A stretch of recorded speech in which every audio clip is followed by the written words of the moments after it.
Bonjour aux nouveaux et rebonjour à ceux qui sont de retour. Si vous souhaitez supporter la chaîne, vous pouvez souscrire à notre Patreon pour avoir accès au code source des séries et des projets à venir. Vous pouvez aussi rejoindre notre Discord qui est public. Si vous êtes intéressé par les jeux vidéo, vous pouvez souscrire à ma deuxième chaîne. Autrement, like, comment, subscribe pour booster l'algo de la chaîne. Tous les liens sont dans la description. Bon visionnage. Et nous sommes de retour pour un nouvel épisode sur notre série concernant Node.js. Et aujourd'hui, on va faire l'épisode 10.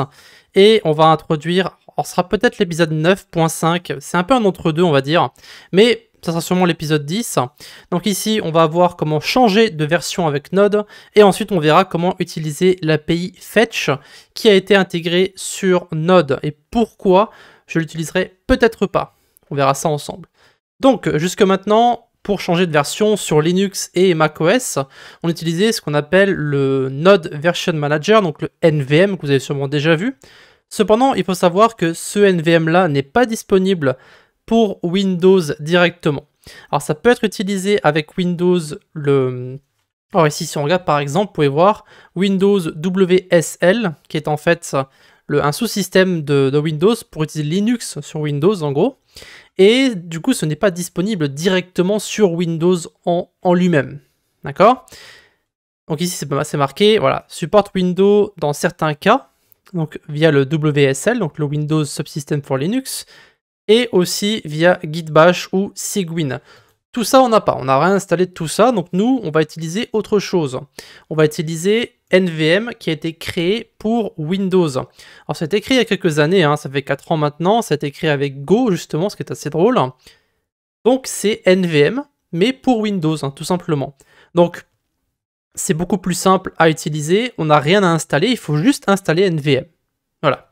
Donc ici vous pouvez voir, vous avez un installeur, vous allez sur le download là, donc je vous mettrai le lien vers le repo, hein. Vous appuyez sur download ici, ou alors vous pouvez directement aller sur release. Vous avez ici un tag. Si vous cliquez dessus, ça va vous rediriger vers le tag en question et vous avez ici les installeurs. Donc vous prenez le setup.exe, hein, assez classique, vous l'installez et du coup vous aurez accès à NVM. Maintenant, une fois que ça c'est fait, une fois que c'est installé, il va détecter votre version de Node et il va demander si vous voulez que NVM gère cette version de Node.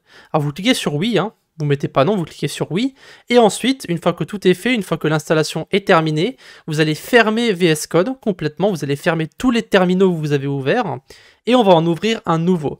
Alors, je vais prendre en compte que vous n'avez pas des terminaux custom qui sont installés, comme par exemple Alacrity ou d'autres choses comme ça. On va utiliser uniquement le PowerShell. Donc ici, PowerShell, on va le lancer en administrateur. Et en fait, la raison pour laquelle on doit lancer un administrateur, c'est parce que notre NVM ne peut pas changer la version de Node si on n'est pas en administrateur. Cependant, on peut installer une nouvelle version de Node. Maintenant, avant d'utiliser NVM, donc ici si vous tapez NVM, vous devriez avoir pas mal de texte qui va s'afficher. Donc je vais mettre ça en grand, comme ça vous allez voir tout le texte. On va voir les différentes commandes qui sont disponibles ici. Alors, la question c'est quelle version de Node on va installer. J'avais dit qu'on allait utiliser l'API Fetch de Node qui est disponible, et c'est disponible uniquement en 17.5. Nous, on est actuellement en 16.14, donc c'est la version LTS, la Long Term Support, qui est donc 16.14, et nous ce qu'on veut c'est 17.5 et au-dessus. Donc nous ce qu'on va faire c'est que vu que la dernière version c'est la 18.3, on va installer la version 18.3. Ok ? Évidemment, cette version sera sujet à certains bugs, hein, c'est normal, mais vu qu'on va uniquement utiliser tout ce qui est expérimental uniquement pour Fetch, ça ne devrait pas poser de problème. Évidemment, Fetch va peut-être changer dans le futur, mais ça on en parlera juste après. Donc maintenant, comment est-ce qu'on va installer justement cette version de Node? Vous avez ici deux commandes, vous avez nvm install, ensuite la version, et après vous avez nvm use, ici pour utiliser la version. Donc nous ce qu'on va faire, c'est qu'on va taper nvm install. Alors ici vous pouvez taper latest, ça va installer la dernière version de Node qui est disponible, donc la 18.3. Cependant, vous pouvez aussi taper 18.3.0, ça devrait aussi fonctionner. Alors pour moi c'est déjà installé, puisque j'ai déjà fait des tests avec l'API Fetch, mais vous ça devrait donc installer. Une fois que c'est installé, vous faites nvm use, et après vous pouvez utiliser les différentes versions. Vous pouvez aussi lister les différentes versions qui sont disponibles en faisant nvm list. Vous avez ici donc celle que j'utilise actuellement, c'est la 18.3. Moi j'ai déjà fait les commandes. Vous pouvez aussi switcher entre chaque version. Donc nvm use, on peut passer par exemple à la 16.14.2. Et du coup maintenant si on fait node-v, on est en 16.14.2. Si on fait nvm list, on peut voir qu'on est en 16.14.2. Et si on fait nvm use 18.3.0, et qu'ensuite on fait node-v, on peut voir qu'on est maintenant en 18.3.0. Voilà, donc c'est comme ça qu'on va changer facilement de version en utilisant NVM. Voilà, donc maintenant on va passer à Fetch, on va voir comment ça fonctionne. Donc ici, dans DevDoc, je vous ai dit qu'on utiliserait ça, je vais vous montrer comment changer de version, parce qu'on avait installé la version 16.14. Hein. Donc ici, vous allez dans Préférences, et vous avez la possibilité de désactiver en fait ce que vous avez comme documentation. Donc là, par exemple, si je veux désactiver Node, je décoche ça, et ensuite j'appuie sur Apply.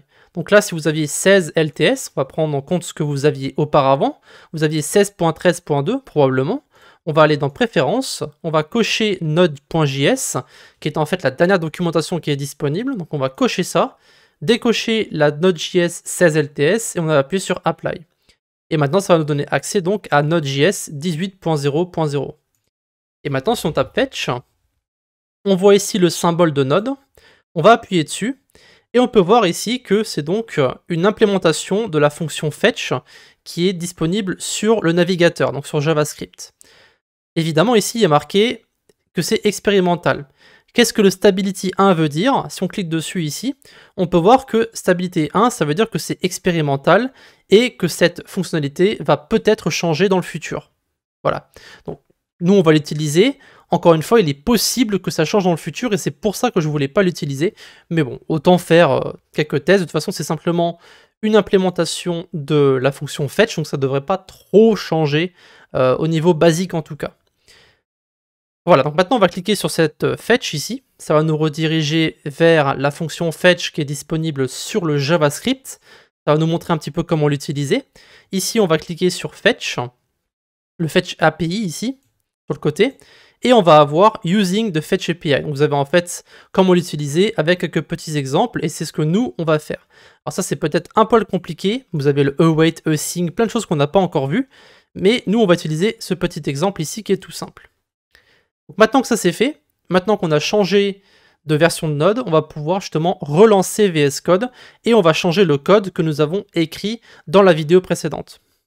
Voilà, nous sommes de retour sur notre vidéo, enfin c'est le code de la vidéo précédente, hein, n'est-ce pas? Nous avons ici, si on ouvre encore une fois le navigateur, nous avons notre exemple. On va copier ça, on va le mettre à l'intérieur ici en commentaire. Voilà, et on va voir un petit peu comment ça fonctionne. Donc on va mettre tout ça en commentaire aussi, on va aller en dessous, et on va simplement copier ce qu'on a marqué ici, parce qu'on a copié depuis le navigateur. Fetch, on va mettre ensuite... On va commencer avec l'API de chien. Hop. Maintenant, on va utiliser le .den. On n'a pas encore vu ce que c'est, donc on va simplement taper .den ici. Alors lui, il le met à la ligne, hein, ce qui est aussi possible. Donc là, si vous mettez votre souris sur le .den, on peut voir que ça permet simplement, en gros, de résoudre, enfin d'attacher une réponse pour la résolution ou le rejet d'une promise. Donc ici, on va voir ce que c'est. On va aller sur le .den, on va mettre ici d'abord response. Donc c'est en fait similaire à ce qu'on avait utilisé pour le request, on avait error, response et body. On verra dans la prochaine vidéo ou celle après la prochaine comment gérer les différentes erreurs. Pour le moment, c'est pas vraiment utile puisqu'on n'a pas d'erreur pour le moment. Ici, on va mettre res comme response. Autant commencer à mettre ça en raccourci. Ensuite, on va mettre une fonction. Et ici, on va commencer par faire un console.log de res. On va voir ce que ça donne, hein, tout simplement. Hein. Voilà, maintenant, on lance notre terminal. Alors, on va juste vérifier qu'on est bien en version 18.3, hein, ce qui est bien le cas. Et ensuite, on va faire donc node index.js. On peut voir que ça nous renvoie ça. Donc, ça renvoie quelque chose qui est en fait similaire à ce qu'on avait vu avec le request. Hein. Ici, vous avez aussi une warning, donc une alerte qui vous dit que l'API fetch est expérimentale et que donc ça peut changer à n'importe quel moment. Donc c'est pas encore quelque chose qui est stable. Voilà. Donc maintenant on a ça. Comment est-ce qu'on va récupérer donc notre JSON qu'on a vu dans la vidéo précédente. Donc avec le JSON, on faisait un point parse sur le body, si vous vous souvenez bien. Cependant ici, on peut simplement faire un return. Donc on fait return et on fait raise.json, qui est une fonction. Ça va en fait renvoyer le contenu JSON. Donc ici, au lieu de faire un return, je vais vous montrer directement ce que c'est le raise.json. Donc c'est une fonction. Hop, on va lancer notre terminal. Vous pouvez voir que c'est marqué ici promise pending. Donc en fait, c'est une promise, c'est un code qui est renvoyé, qui n'est pas encore géré. Ok, donc maintenant on va devoir gérer cette promise. Et pour faire ça, alors on a le fameux async await que vous avez peut-être déjà utilisé ou déjà vu, mais on peut aussi utiliser le .den que nous avons utilisé ici, qui permet justement de résoudre ou gérer le rejet d'une promise. Donc ici, tout ce qu'on va faire sur le premier, alors on pourrait s'inspirer de ce qui est marqué ici, on pourrait juste faire .den et .den, mais bah d'ailleurs c'est ce qu'on va faire puisque c'est l'exemple qui est utilisé de toute façon, on va pas s'embêter, hein. Donc ici, .den, donc, alors, den raise response, et ensuite, vous avez rien ici, donc vous avez juste le raise, et ensuite vous avez directement un .den derrière. Donc ici, il n'y a pas de fonction, alors je vais mettre à la ligne, hop, et du coup ici vous avez raise.json, voilà, ça c'est justement pour pouvoir récupérer la promise. Maintenant, il va falloir la gérer. Donc on met un autre .den. Et ensuite, ici on va mettre donc data. Alors vous pouvez l'appeler comme vous voulez. Et ici, on va console.log data. On va voir ce que ça va donner. Ok? Donc tout ce que vous avez à faire, c'est fetch les différentes données de cette API. Donc ça va renvoyer... Alors on peut checker, hein. Ici, si on fait node index.js, ça va rien renvoyer parce que c'est pas un console.log, évidemment. Mais ici, ça, c'est une promise aussi. Donc le premier .den va récupérer les données, donc dans JSON, et le deuxième .den va récupérer les données. Et donc maintenant, ici, si on fait node index.js, hop, je suis trompé, on peut voir que ça va renvoyer donc le contenu JSON que nous avions dans la vidéo précédente, sauf que ici, c'est directement un objet JavaScript. Et ça, c'est à cause justement de res.json que vous avez ici. Et donc maintenant, on peut récupérer simplement le data.message. Et on peut voir que ça va renvoyer donc le lien qu'on avait ici. Donc si on ouvre ça, on peut voir que c'est bien une image de chien. Et si on le refait, encore une fois, on peut voir que c'est encore une image de chien. Rien n'a changé. Et maintenant, on va faire pareil pour l'image de chat. Cependant, on va voir que évidemment, ça va être différent. Ici, si on copie API 4, hop, on va voir qu'on va recevoir un undefined. Pourquoi? Parce que on va récupérer l'image de façon différente. Donc ici, si on enlève message et qu'on met uniquement data, on peut voir que ça va renvoyer donc notre fameux arrêt avec le URL à l'intérieur. Donc ici, pour récupérer l'URL, on fait le premier élément, donc entre crochets 0, et ensuite .url. Et du coup maintenant, si on fait node index.js, on peut voir qu'on reçoit non seulement l'image de chien, mais aussi l'image de chat. Et on peut retaper pour récupérer notre image. Voilà, donc ici, image de chien, image de chat. Voilà, donc ça, c'est ce qu'on va utiliser à partir de la prochaine vidéo, mais sachez que ça peut changer, et c'est pour ça que j'avais hésité à l'utiliser. On va utiliser ça.